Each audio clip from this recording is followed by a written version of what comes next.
This meeting is being recorded.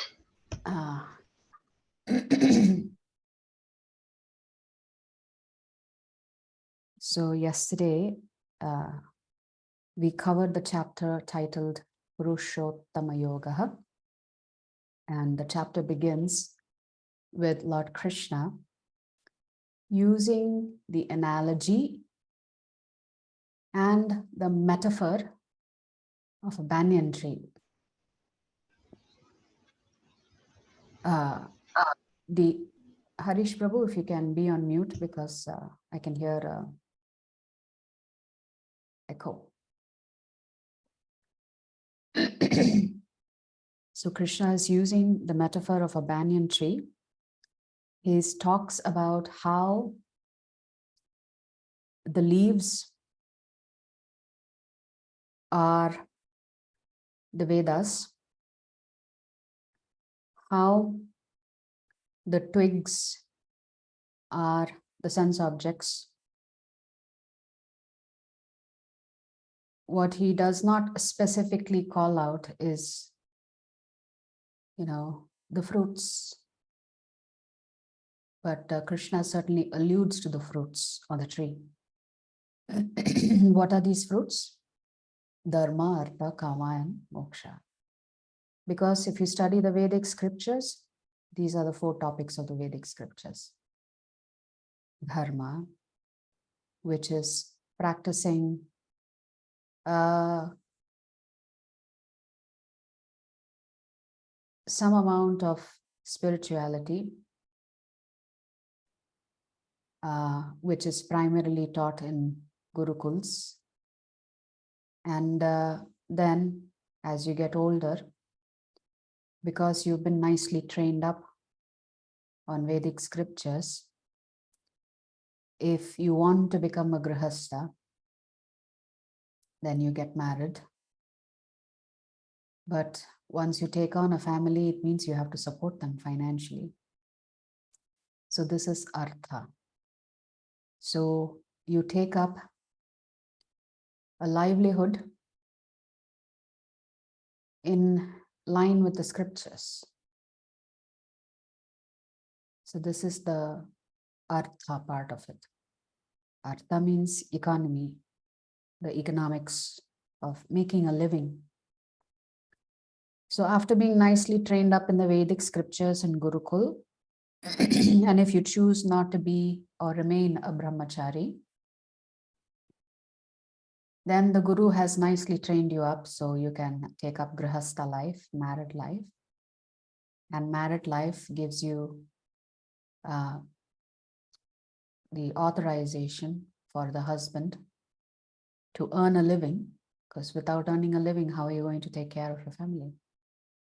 So that is artha. And of course, once you earn a living, you want to fulfill your desires. So that is all your kama. And ultimately, as you're fulfilling your desires, you come to the realization that, hey, what am I doing really? Because my desires are endless and I'm really not that happy even after achieving what I thought I really wanted. So then that should lead you to ask the why questions, which should then put you on the path of moksha. So the fruits of this banyan tree, the Vedic scriptures, is dharma, artha, kama, moksha.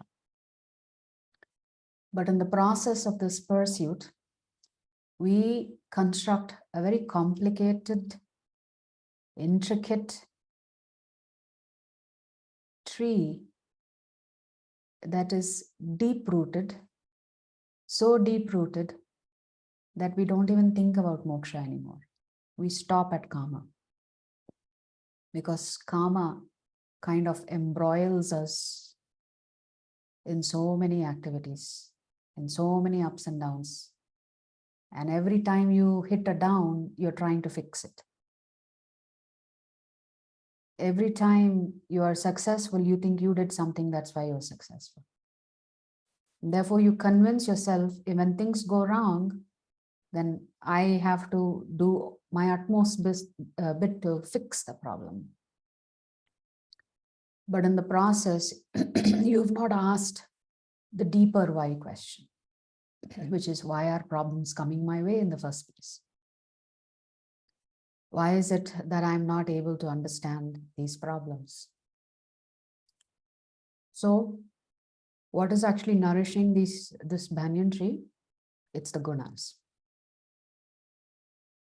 So even when Krishna reveals the Vedic scriptures to Lord Brahma in a heart-to-heart transmission, Brahma also gets confused by the Vedas.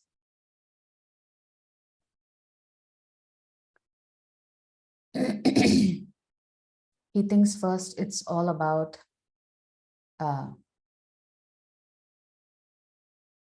understanding this knowledge. So he thinks enjoying is the ultimate objective of the Vedic scriptures. And then when he does a review of his class notes, he realizes that he actually, even then he gets it wrong. He thinks that Jnana Yoga is the topmost. So finally, he realizes actually Bhakti Yoga is the topmost. So this metaphor of the tree simply represents all of the material desires that we have and our attachment to it. And Krishna is saying, this tree is not the real tree. So imagine a tree that is beside a water body, and you can see the reflection of the tree. It is upside down. So Krishna is saying, if you see a lot of fruits on this tree, and let us say there is a mango tree and there are a lot of mangoes on the tree, for some reason, you are attracted to the reflection of the mango and not the real mango. So all your life, you're trying to get that mango that is reflected in the water. And in the process, you jump into the water and drown yourself and still don't get the mango because the mango is not there. Krishna is saying, the real mango is me. But why are you so caught up with the mango and the reflection? That's not the real mango. So through these shlokas, Krishna is telling us that we can do two things. By knowing this, we can elevate our knowledge. By not understanding this, we can get more and more entrapped by these three gunas. So, but then we need determination to cut ourselves off from this entanglement.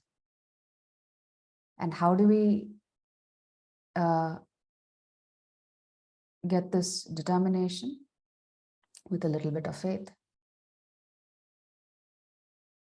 And what is that weapon that is actually going to help you cut yourself off from this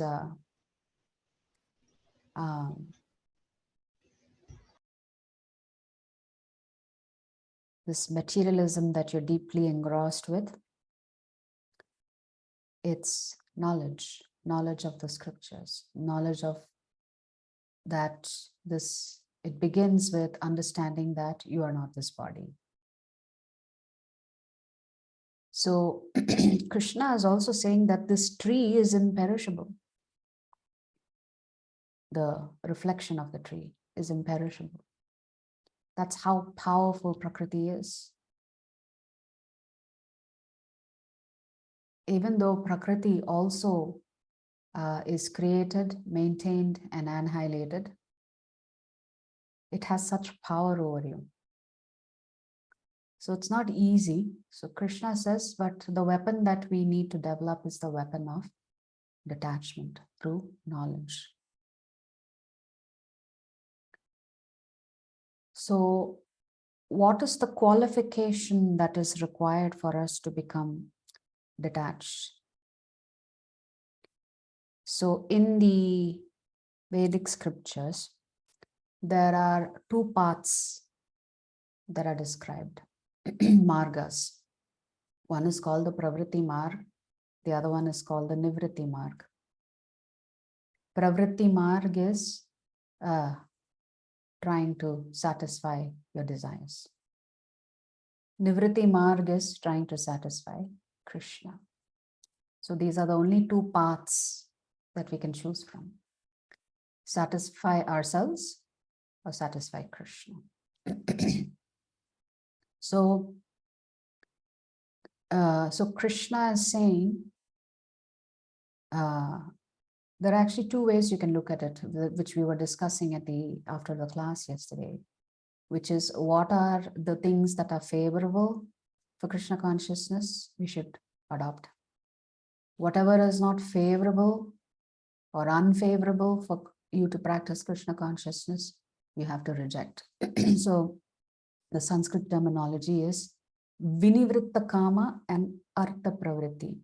So Vinivritta Kama, it's a negation of your material desires.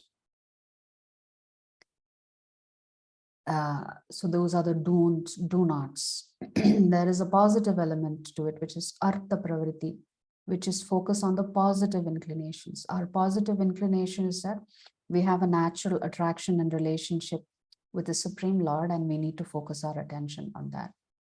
So is Krishna saying we don't have the right to enjoy ourselves in this process?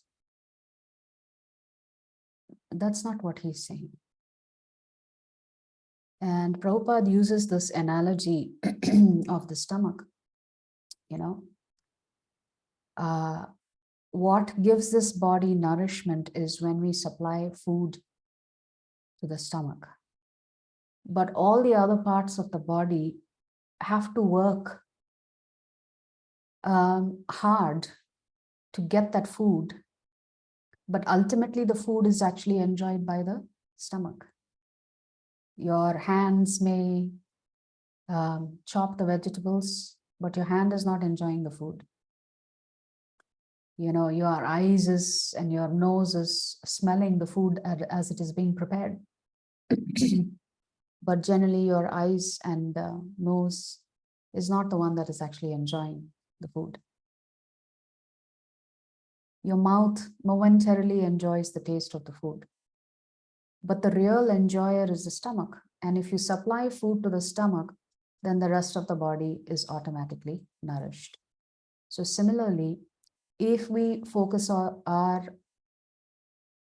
desires and direct it towards Krishna, then the rest of us, including the larger society, as long as all of us are practicing the same thing, we all automatically become satisfied. So in this analogy, Krishna is that stomach, he's the real enjoyer. We are all the rest of the body parts. So another analogy Prabhupada uses is to water the root of a plant. We don't water the leaf, we don't water the stem, etc. Of course, here, watering the leaves and the stem and the twigs is trying to satisfy our own desires by worshipping the demigods. But the part of the tree that nourishes the entire tree is the root. So again, in this analogy, Krishna is the root. All of us are part and parcels of him. So if we don't focus our attention on the root, then pretty soon, we're not going to get the kind of nourishment that is necessary for us to go back to Krishna.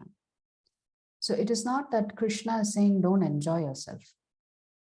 He is simply saying, don't enjoy yourself without me. You first try to please me, and because I reciprocate with you, you will automatically be satisfied. There's nothing that you need to worry about doing individually or independently from Krishna. So in yesterday's class, we were talking about the 9 stages of advancement in bhakti. These are the markers by which you can evaluate if you are making progress. I think one of the questions was, how do we know that I'm making progress? For that also, there is a Shastric explanation of how everything begins with Shraddha until it leads to Prema, Krishna Prema. So in the process, I was saying that even when you quote unquote experience accomplishments in the spiritual path, we have to be very careful because it can lead to pride of this accomplishment.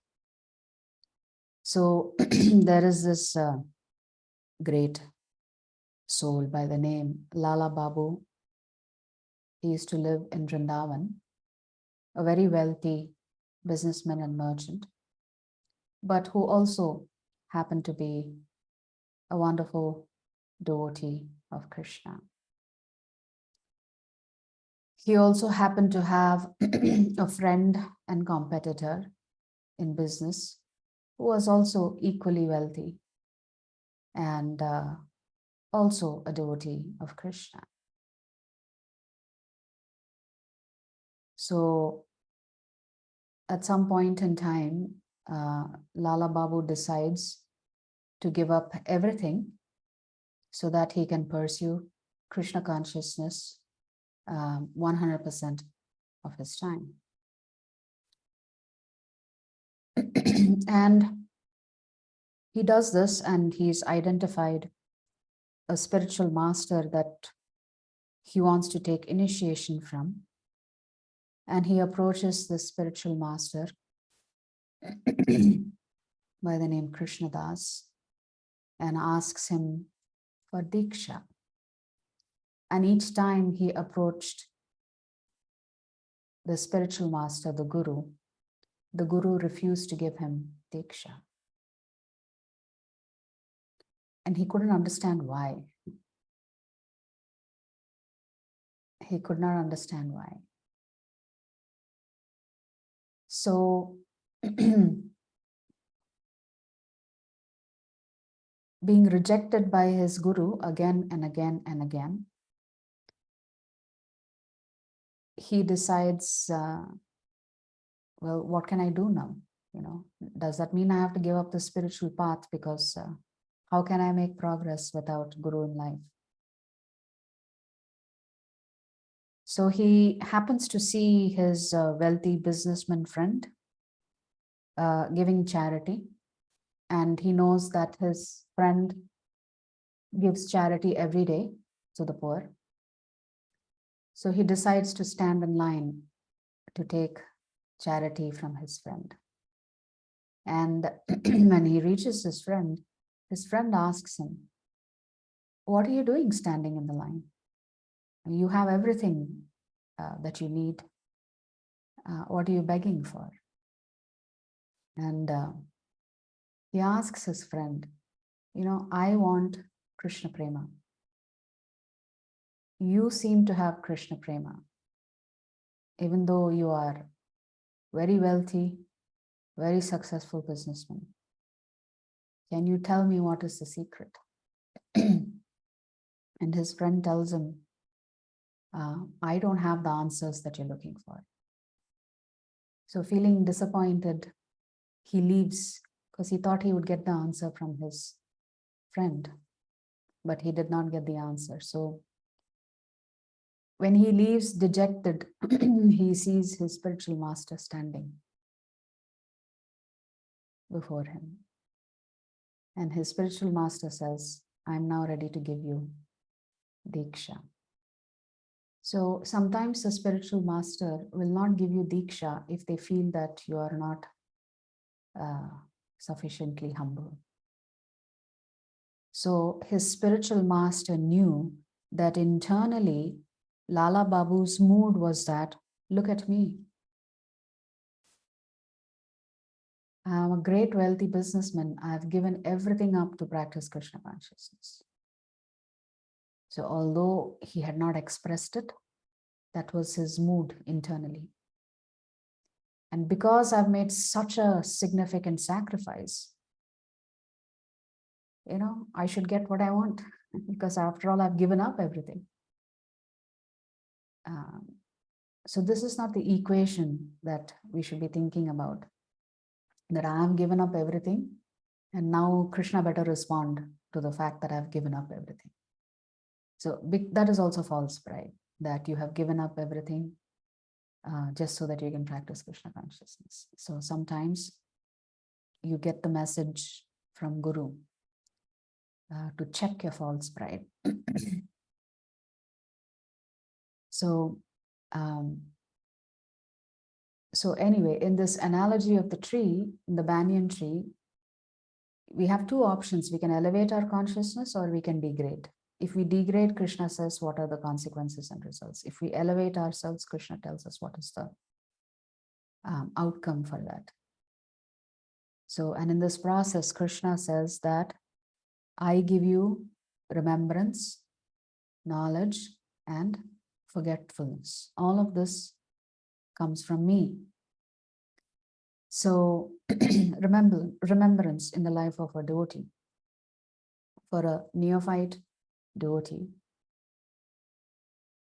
Krishna allows you to remember him in spite of you having some material desires. So initially, Krishna is going to give you limited, you know how you have previews of films that come out that have to attract you to come and see the entire film. So Krishna will similarly give you little previews of the beauty of practicing Bhakti Yoga. So in the initial days of practicing Bhakti Yoga, you are feeling deliriously happy. Everything seems beautiful. Everything seems so nice. Everything seems so perfect. That's Krishna's way of attracting you. It's just he's giving you a trailer so that he strengthens your resolve to continue to practice Bhakti Yoga. But over a period of time, what happens? We take this process for granted. And then we lose touch with that feeling of exhilaration in the early days that you had. Because you start committing Vaishnava offense, you start developing some pride, you start doing things mechanically, and so slowly your sadhana weakens.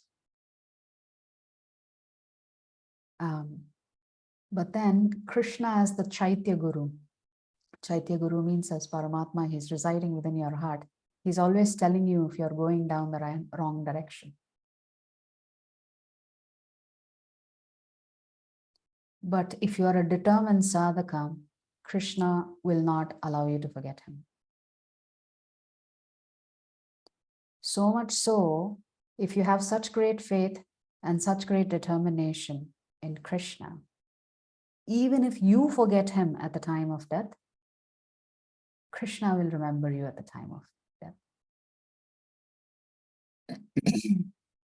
So this is how Krishna actually operates. He gives you remembrance, knowledge, and forgetfulness. Krishna has the capacity to do anything because he's the Supreme Lord. So if he wants to contract time, he can contract time. If he wants to expand time, he can expand time. And in the Srimad Bhagavatam, when the Lord dances with the gopis, it is said that he danced for an entire night of Brahma. An entire night of Brahma is 4.3 billion earth years. That's how long the dance went on. So Krishna, if he wants, he can expand time. Krishna also can contract time. So there was a Vaishnava in South India who wanted to visit Badrinath, and he's quite old. So the day he reaches Badrinath to take darshan, unfortunately, that was the day they had closed the temple for the winter. So for the next 6 months, no darshan. The temple is closed. So he was thinking, what can I do now? I have exerted so much energy coming here. I don't have the energy to go down the mountains. I'm exhausted. So the pujaris tell him, we are going to be closed for 6 months. The deities have also left so that they can be taken care of. But it is said that the demigods for those 6 months come and do the seva in Badrinath when the temple is closed. So anyway, the priest feels sorry for this old Vaishnava and he prays for him, knowing that the elderly gentleman is too weak to come down the mountain. So he asks him, just chant the names of the Lord and hopefully everything will be all right. So this elderly Vaishnava has to stay back. He has no choice. So he's chanting the names of the Lord. And suddenly one personality comes on a white horse. And they become friends. He asks him, who are you? And he says, no, I'm just an old Vaishnava. I've come to take darshan, but unfortunately. And this gentleman says, oh, I'm a warrior. So why don't we play dice? So all night, this Vaishnava and this warrior on this white horse sat and played dice. Finally, the Vaishnava was exhausted and he goes to sleep. When he wakes up in the morning, he sees that the priest is coming with the procession and the deities, the Archavigraha deities are coming back. And he looks puzzled. He asks the priest, you've come back so quickly. I thought you only opened the temple after 6 months. And the priest says, what do you mean? 6 months have gone by. That's why we're coming back. So the Vaishnava realizes that the Lord himself had come to play with him, to give him companionship for those 6 months. Those 6 months was contracted into one night for the Vaishnava. So the Lord can expand or contract time.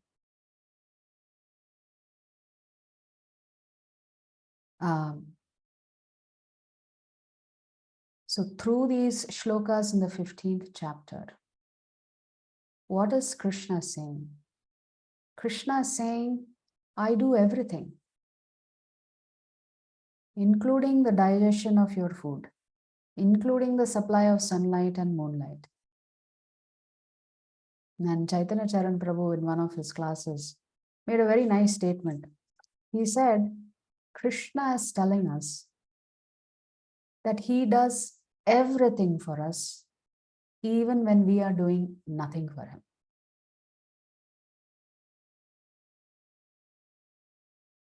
So Krishna is doing everything for you and me, even when we are doing nothing for him.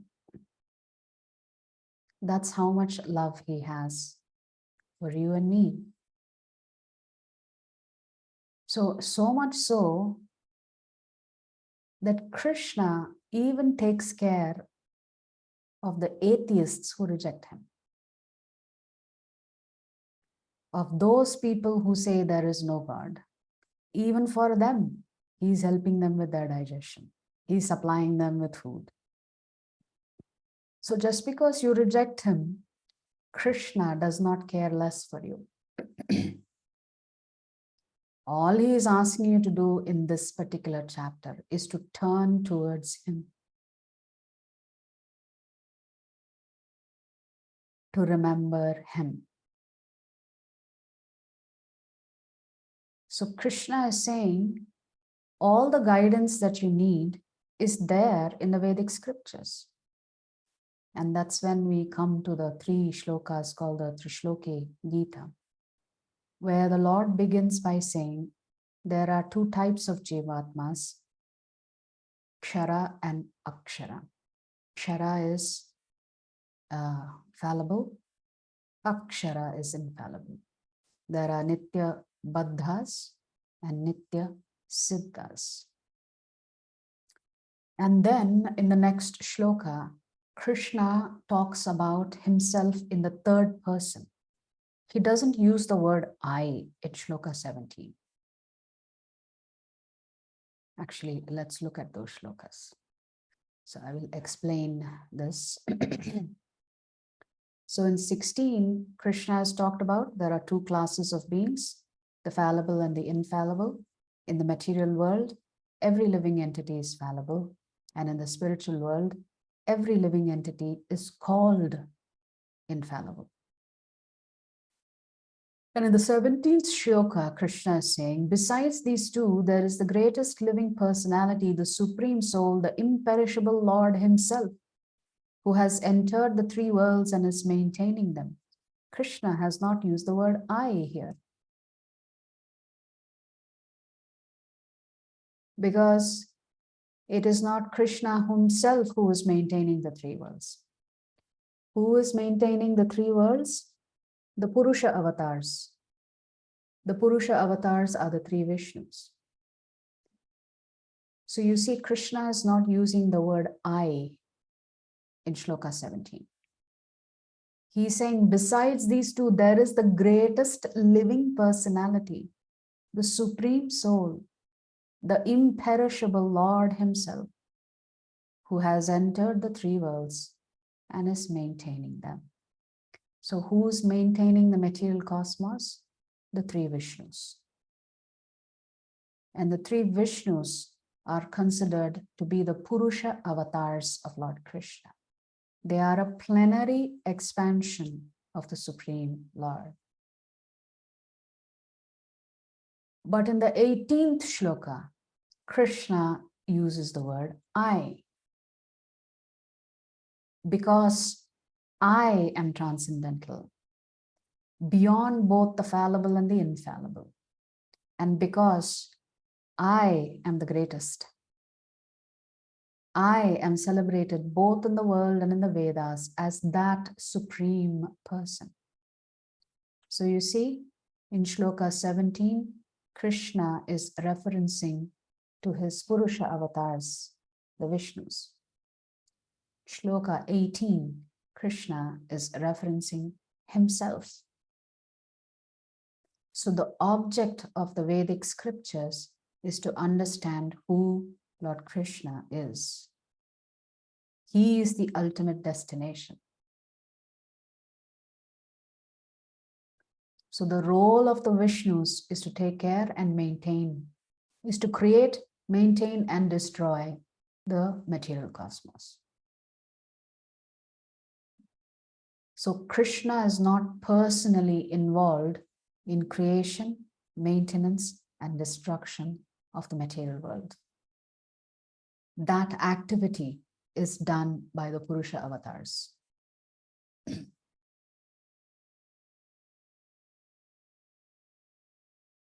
So Krishna is eternally residing in Vrindavan, and the entire material cosmos is operating by his will. So the Acharyas say Krishna never leaves Vrindavan. He expands himself for the purposes of monitoring, maintaining, and taking care of things. And Srila Prabhupada uses a beautiful corporate analogy to explain this in one of the purports that I was reading yesterday.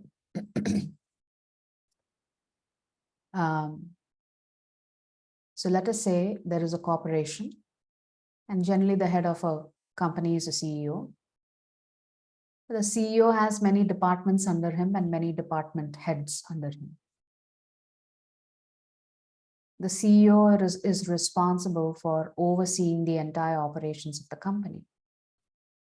And Prabhupada explains the CEO's energy is felt across the company in the form of his various department heads. But that doesn't mean the CEO does not exist or the CEO does not care about those departments. The CEO has representatives across all of the departments so that they are all functioning smoothly. But ultimately, the CEO has oversight. So similarly, Krishna's energy is experienced throughout the material cosmos through his plenary expansions and through the agency of the 33 crore demigods. Krishna himself does not leave Vrindavan. So that's the deeper secret behind these three shlokas. There are the Jivatmas, there is the Purusha avatars that are maintaining everything very nicely, and then there is the Supreme Lord, who is the object of all knowledge. And Krishna concludes by saying, this is the most confidential part of the Vedic scriptures, O sinless one, and it is disclosed now by me. Whoever understands this will become wise, and his endeavors will know perfection. So a very short chapter, a very important chapter for us. Krishna is simply saying, do not get attracted by the reflection of the mango in the water. This mango is visible, but it is not accessible. The reflection of the mango is visible in the water, so you can see it. The only thing is you cannot pluck it because the real mango is residing on the tree. So Krishna is saying you are actually not seeing things as they are. You are deluded by your own desires. So Krishna is telling you in this particular chapter, stop chasing that mango in the water. It's not real. Become attached to me. That's where the real rasa is. So Krishna is saying, redirect your vision from that upside down banyan tree, which is what the reflection is. The reflection is always opposite of the real thing. The word Ashwata is the word used for banyan tree. The banyan tree is called Ashwata. The word Ashwata also has another meaning, which is that which will not exist tomorrow. So Krishna is saying, if you redirect your vision towards me, then you can become free from bondage and transmigration.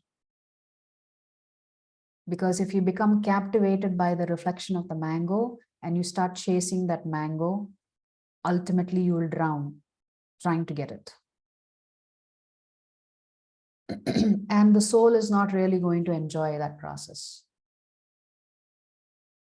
So the predicament for us is, Krishna is saying, get out of this bondage of transmigration where you get different types of eyes, nose, mouth, ears, etc.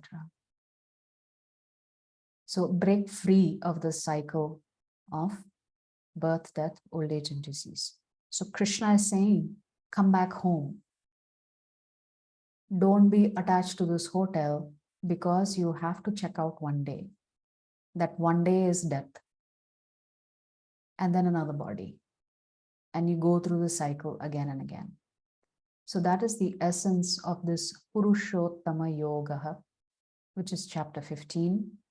So if you want to redirect your vision to Krishna, you need to turn on the GPS signal. The GPS signal is going to be to follow the Vedic scriptures. Get to the path of self-liberation.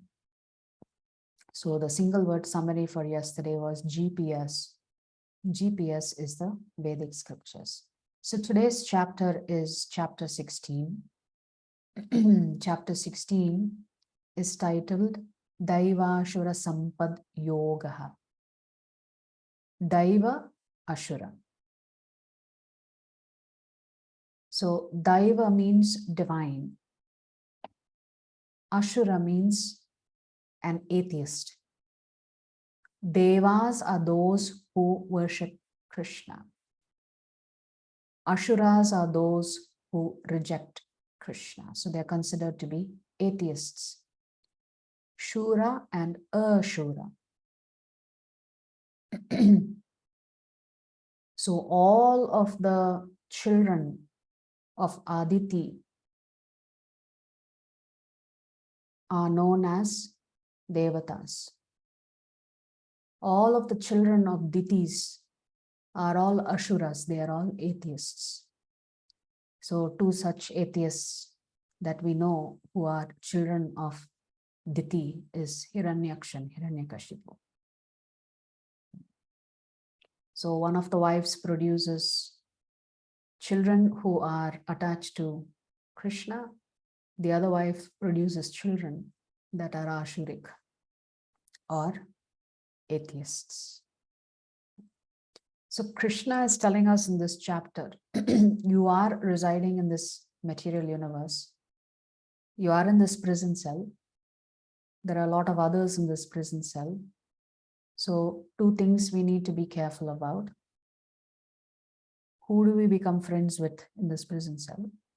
And what do you do with your own demoniac nature? How do you fight that and overcome them? So before we begin, let's offer our humble obeisances to His Divine Grace, A.C. Bhaktivedanta Swami Srila Prabhupada. Srila Prabhupada Ki Jai. So today's acronym is DOOR. Divine and demoniac qualities Krishna is going to talk about. The other aspects of practicing Bhakti Yoga. Krishna is going to come back and talk about the outlook and the attitude of those who reject him. And then he's going to conclude by giving you the solution of how to remove the demoniac qualities. So it'll be nice, the chapter is quite short, so we can read the shlokas. So this is chapter 16, the divine and demoniac natures.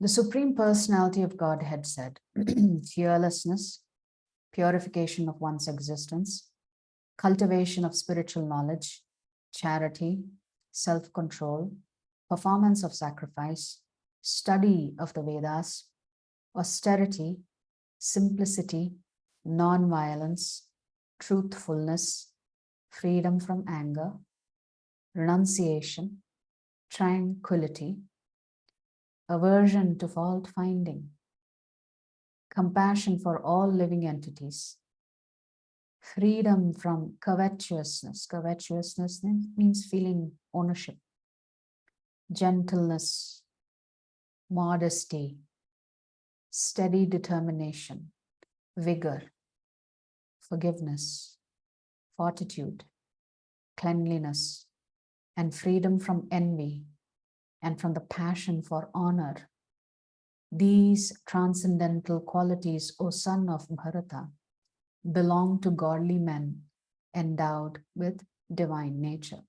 So Krishna has, in essence, described the qualities exhibited by those who are his devotees. The rest of the chapter, Krishna is going to focus on the demons, because Krishna has already given a lot of details about those who are on the transcendental path. What are the qualities that the transcendentalists exhibit, including the Mahatmas and the pure devotees? So because he's already spoken so much about divine qualities, in this particular chapter, Krishna is going to focus on the 6 demoniac qualities and how it actually influences the person.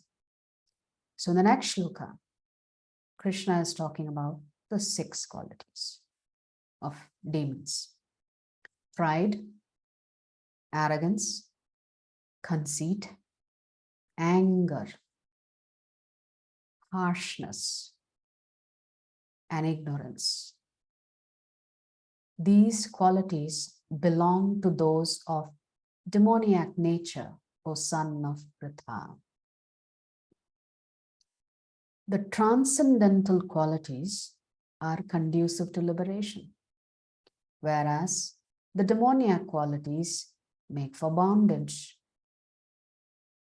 Do not worry, O son of Pandu, for you are born with the divine qualities. So Krishna is hastening to reassure Arjuna that he thinks that Arjuna is divine. So don't worry, I have listed the qualities of the demoniac, but I don't consider you to fall into that category. But Krishna is saying the transcendental qualities are conducive to liberation. O son of Pritha, in this world, there are two kinds of created beings. So, which is even among the Nitya Baddhas, there are two more categories. One is called divine and the other demoniac. I have already explained to you at length the divine qualities. Now hear from me of the demoniac. Those who are demoniac do not know what is to be done and what is not to be done. Neither cleanliness nor proper behavior nor truth is found in them. They say that this world is unreal, with no foundation, no God in control. They say it is produced of sex desire and has no cause other than lust. Following such conclusions, the demoniac, who are lost to themselves and who have no intelligence, engage in unbeneficial, horrible works meant to destroy the world. Krishna is saying, those who have rejected him are essentially engaged in self-destruction. There is a nice verse in the Ishopanishad which talks about those who reject Krishna are committing Atmaha, suicide. Those who are propagating atheism are propagating murder on a mass scale. Murder of what? Murder of the soul's desire to be connected back to Krishna. So suicide and murder is happening a lot in Kali Yuga. Because everybody's trying to convince you there is no God. Here is Krishna himself saying what happens to these people. Krishna is saying they have no intelligence, they engage in unbeneficial, horrible works meant to destroy the world.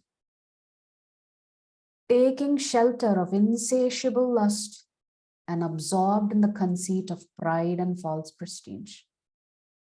The demoniac, thus illusioned, are always sworn to unclean work, attracted by the impermanent.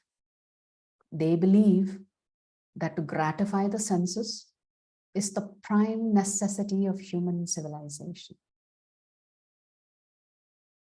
Thus, until the end of life, their anxiety is immeasurable.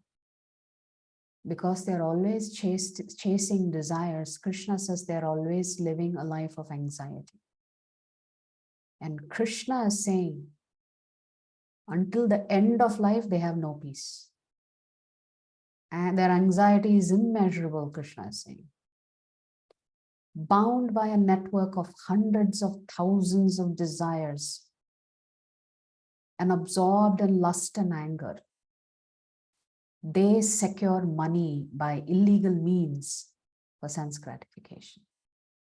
So some of them become so degraded, morality doesn't exist for them. The demoniac person thinks, so much wealth do I have today, and I will gain more according to my schemes. So much is mine now, and it will increase in the future more and more. He is my enemy and I have killed him, and my other enemies will also be killed. I am the Lord of everything. I am the enjoyer. I am perfect, powerful, and happy. I am the richest man, surrounded by aristocratic relatives. There is none so powerful and happy as I am. I shall perform sacrifices. I shall give some charity, and thus I shall rejoice. So Krishna is speaking as if he's a demon. He is reflecting the voice of the demoniac people. In this way, such persons are deluded by ignorance. Thus, perplexed by various anxieties and bound by a network of illusions, they become too strongly attached to sense enjoyment and fall down into hell. So, if your desire to satisfy your baser instincts are so strong, Krishna is saying it's going to drag you down to hell. Self-complacent and always impudent. Impudent means disobedient. Argumentative. Deluded by wealth and false prestige, they sometimes proudly perform sacrifices in name only, without following any rules or regulations. So there are some people who, after having achieved a lot of wealth, for sure they will perform sacrifices, great yajnas, so that everybody knows that they're doing this. But in reality, Krishna is saying they are not properly following any rules or regulations. That means they are just performing a ritual with no deeper meaning or significance behind it. Bewildered by false ego, strength, pride, lust, and anger, the demons become envious of the Supreme Personality of Godhead, who is situated in their own bodies and in the bodies of others, and blaspheme against the real religion. So Krishna is saying when they reject the presence of Paramatma, they are actually blaspheming the Lord. Those who are envious and mischievous, who are the lowest among men, I perpetually cast into the ocean of material existence, into various demoniac species of life. So in Shloka 18, the Lord is referencing to himself as Paramatma, the Vishnus.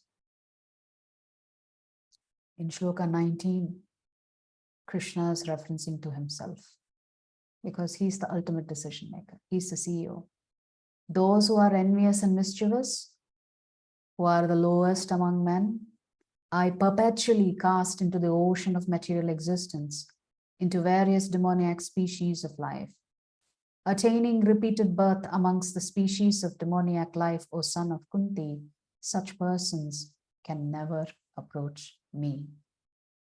Gradually, they sink down to the most abominable type of existence. There are 3 gates leading to this hell: lust, anger, and greed. Every sane man should give these up, for they lead to the degradation of the soul. Externally, Krishna has spoken about 2 different types of personalities, and now Krishna is addressing all of us, the demons that we are fighting throughout our life: lust, anger, and greed. Krishna is saying, give it up. Because if you don't give it up, you are going to go into lower and lower species of life. It leads to the degradation of the soul, which means the soul has to occupy bodies that are not conducive for liberation. So these are the 3 gates to hell for all of us. So after reading all of those qualities, we may have felt, yes, I have all these nice divine qualities. So Krishna is giving you a reality check. No, in reality, you are still dealing with these 3 issues of lust, anger, and greed. So he's saying, fix it, give it up. The man who has escaped these 3 gates of hell, O son of Kunti, performs acts conducive to self-realization and thus gradually attains the supreme destination.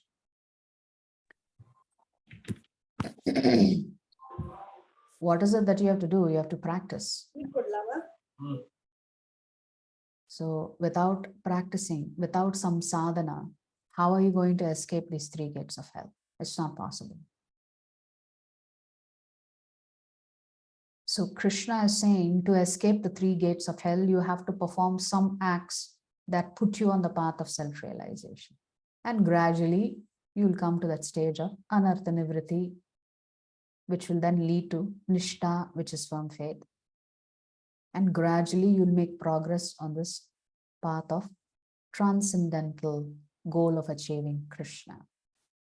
He who discards scriptural injunctions and acts according to his own whims attains neither perfection, nor happiness, nor the supreme destination. So Krishna is saying, operate within the boundaries of scriptures.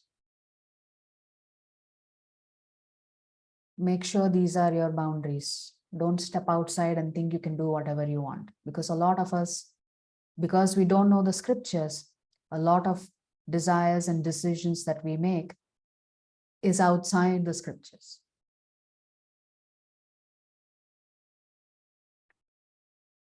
So Krishna is saying, don't act according to your own whim. Don't make decisions thinking that I'm mature, I'm intelligent, I can do all this on my own. I don't need any guidance. So this is where Guru, Sadhu, and Shastra become important. In the last shloka, Krishna says, one should therefore understand what is duty and what is not duty by the regulations of the scriptures. Knowing such rules and regulations, one should act so that he may gradually be elevated. So Krishna is saying, unless you adhere to the scriptural injunctions which come from the acharyas in so many do's and don'ts, how can you elevate your consciousness?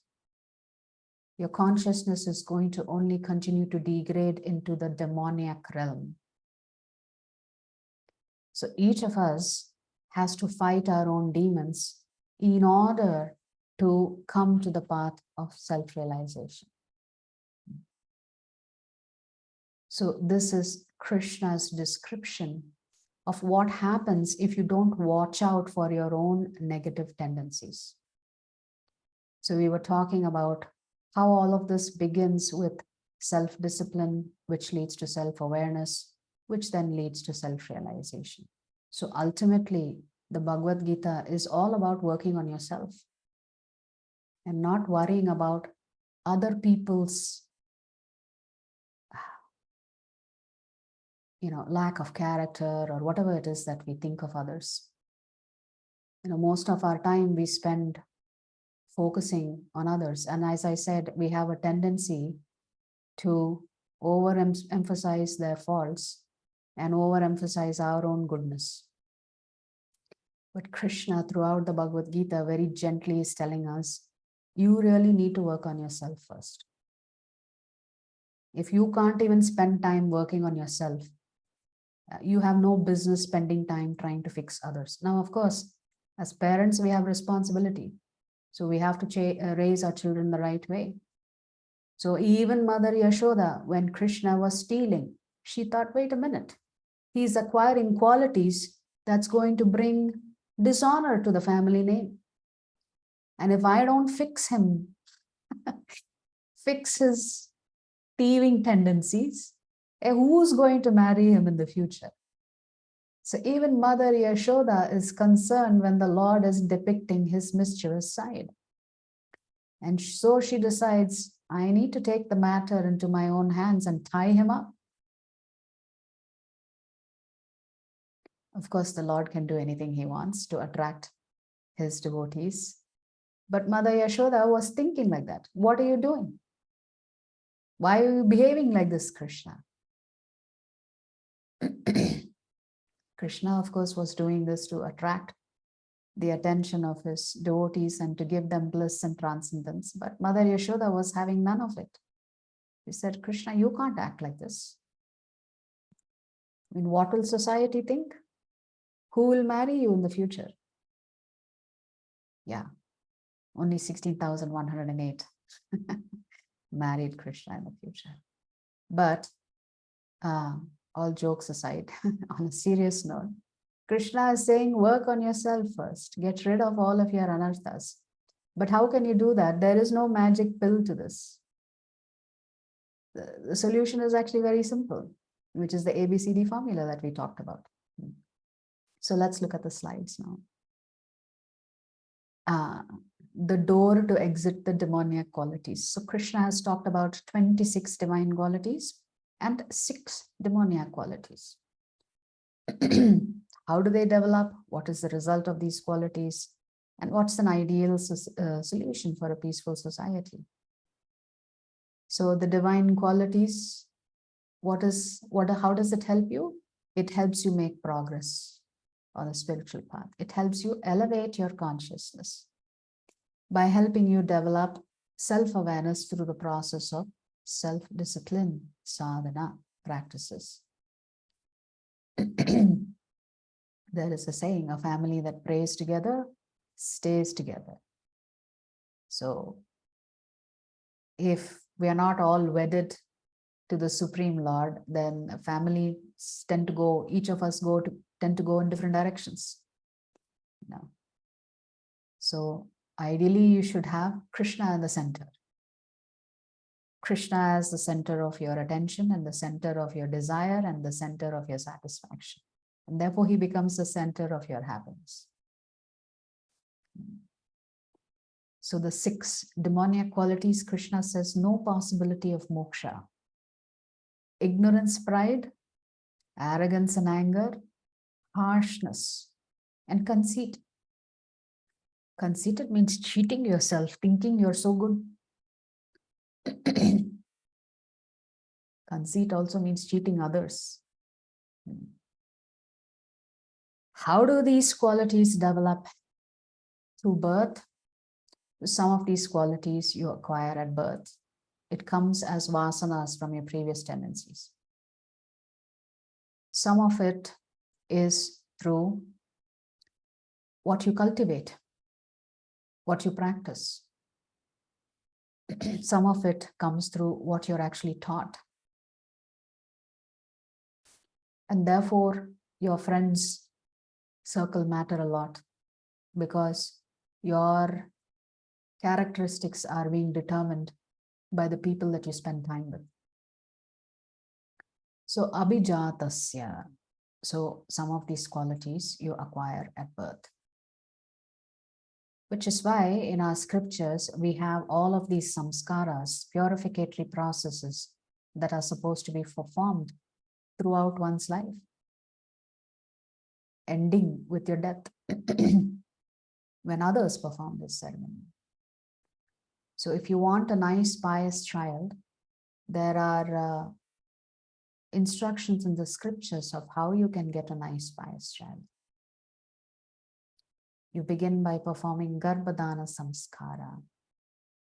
You take the blessings of all of the adults and Vaishnavas and tell them, we are getting ready to engage in the act of procreation.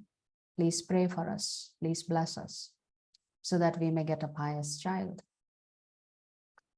So even before uniting, if you want to know what instructions we give devotees who are newly married, then you both the husband and wife should be chanting 64 rounds that day. Only then engage in the act of procreation, which means your entire mood, your consciousness should be thinking about the Lord. And in that consciousness, you try to procreate. So this is how samskaras are so important. Nature, which is the 3 gunas. Our association with the modes of material nature decide our qualities. Demoniac qualities come from the modes of passion and ignorance. Divine qualities come from the mode of sattvagun or goodness. And then, of course, what we choose to practice. Even though material conditions are miserable, if these qualities are developed by practice, by everybody, then gradually it is possible to come to the Shuddha Sattva state, the state of transcendental realization. So, Daivi Sampad Vimokshaya Nibadhadaya Surimata Matsucha Sampadam Daivim abhijatosi pandava. So Krishna is saying the good qualities, the divine qualities, it can help you on the spiritual path, but not the other 6 qualities. They bind you here. So what's the solution? Coming back to the ABCD formula. So we need to spend time with devotees. The more time we spend in the association of devotees, the more good qualities you will be developing. We need to spend time bathing our intellect in the scriptures. We have to clean our mind constantly by reading the Bhagavad Gita, by reading the Srimad Bhagavatam. So the importance of reading and listening. Chanting also helps purify your consciousness. And then, of course, doing deity seva and also changing your diet. So learning to worship the Lord. So you can institute some very simple practices at home. You can light the lamp every day, offer flowers to the Lord, offer an incense stick, offer a ghee lamp, offer your obeisances early morning. Learn to worship Tulsi Devi twice a day, once in the morning and once in the evening.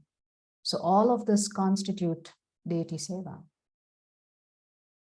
This also helps you. You may think, oh, these are just rituals. No, it's not a ritual. If it's performed in the right mood of wanting to connect with Krishna, then it is no longer a ritual. It is spiritual. Because your mood is to please Krishna. So this is the ABCD formula, is the ideal solution. If an individual practices it and then teaches the family to practice it, and if each family is practicing it, then you have a very large community that is practicing spirituality. And of course, the result of that would be peace, first of all. And of course, a great deal of joy and bliss as well. So it's not just an individual should practice it, family should practice this together. Then the community will be quite sublime. So Arjuna must be thinking, you know, if I'm fighting this war, does that mean I have demoniac qualities? Of course, Krishna reassures him that he doesn't consider him to be a demon. The demoniac person who has no faith in God or super soul within himself performs all kinds of sinful activities simply for sense gratification. He does not know that there is a witness in his heart.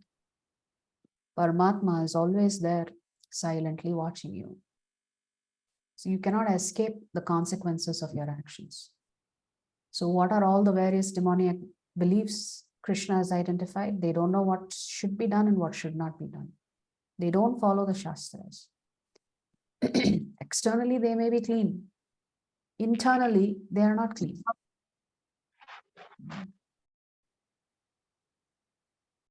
Internally, they are not clean because they don't want to follow the rules and regulations. They think, I am in control. I can do whatever I want.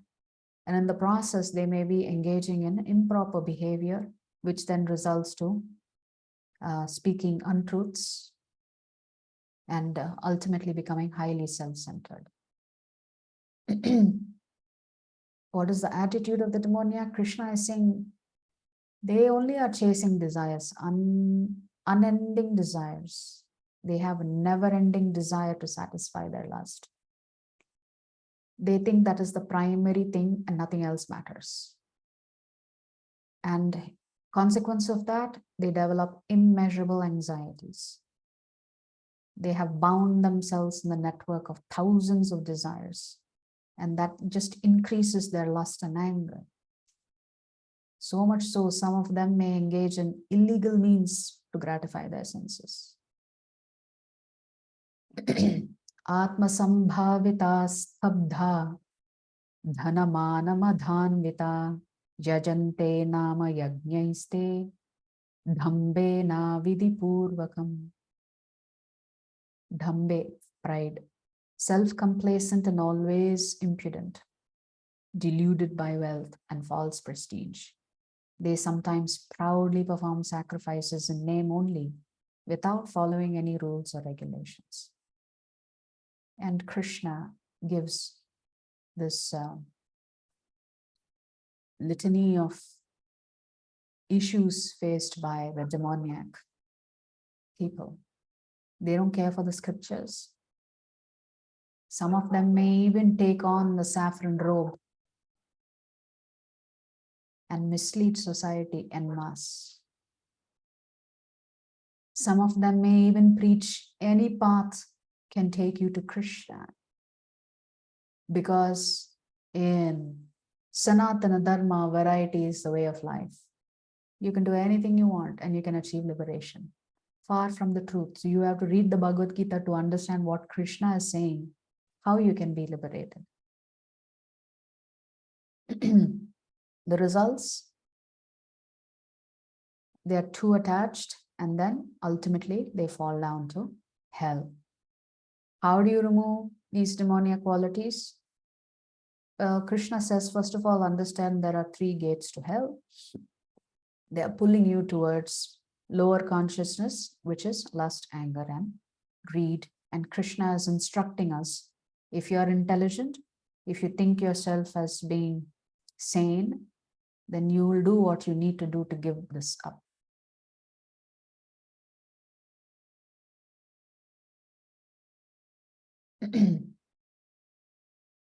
So to give this up, what do we need to do? We need to follow the scriptures. We need to regulate our lives.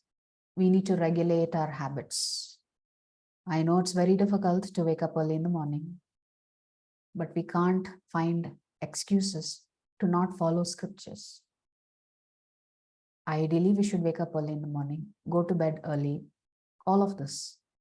So we should try our utmost level best to follow the instructions of the acharyas.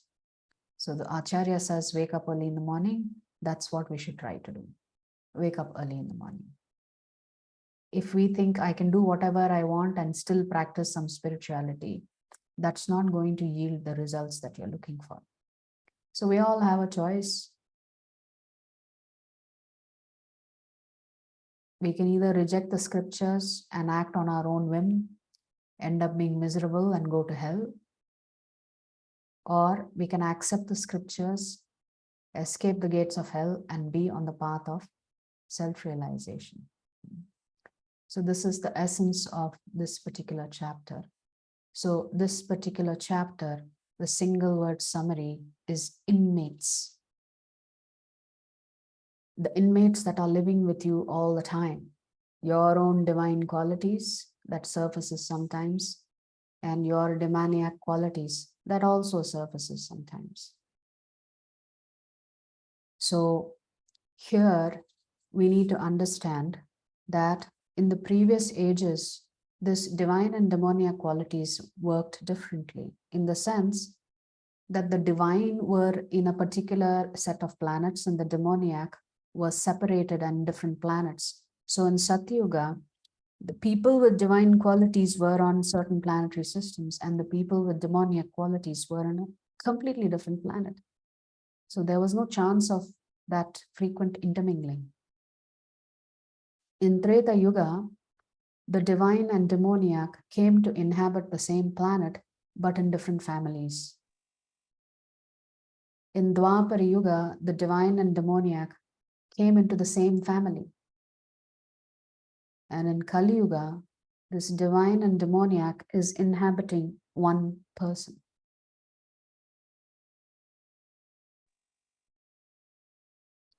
So the problem with the demoniac nature is that we tend to negate God when it's convenient for us. So because we have both these qualities within us, we nurture the divine and we're also nurturing the demoniac qualities. So the question is, unless we develop some amount of self-awareness, how do we work on those demoniac qualities that we're all carrying within us? The problem is we justify our demoniac qualities. We say somebody else triggered it. And when we justify our negative qualities, then there is no hope for working on ourselves, isn't it? Most of us rationalize, if I'm angry, it's because somebody else did it. They made me angry. Otherwise, I'm a very peaceful sadhu myself. Yeah. So we tend to justify our negative qualities, thinking it is necessary for us to deal with the world. And therefore, we keep feeding it, and we don't feel any compulsion or any sense of urgency to address all of the demoniac qualities that we have in us. So really, the issue at hand for us in Kali Yuga is all of us have divine and demoniac qualities, which means your enemy has it, your friends also have it. But then we tend to find faults in others. We spend too much time saying this person is like this, that person is like that. You know, I don't know how to deal with them. And that's because you've not learned how to deal with yourself first.